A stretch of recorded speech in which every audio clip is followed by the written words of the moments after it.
Well, it started a few years back. I bit on a crouton and I broke one of my teeth.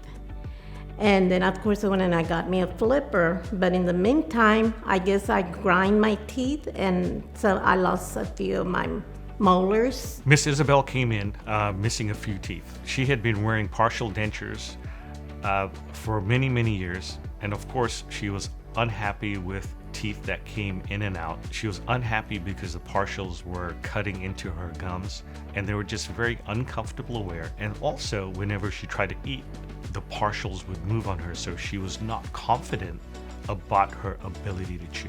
She also mentioned that she had a lot of other teeth in the back that she was missing, and she just could not eat properly. I would cover my mouth. Every time I smile, I'd go, ah, because I didn't have a tooth. But it was still noticeable. And several people asked me, what happened to your tooth? Or what's wrong with your teeth? And it was embarrassing. And then I would tell them, oh, I lost my tooth and but I'm looking into getting implants. I was not scared, because I said, oh, it's major surgery, I might, something might happen. But no, everybody was very friendly.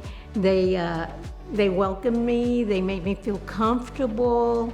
They explained everything. They were very patient. Any question I had, they took their time and they answered every question. So I don't regret doing it. I smile more now, and I'm very happy with what they did. The first time I saw my smile after the surgery, I'm like, oops, that's me.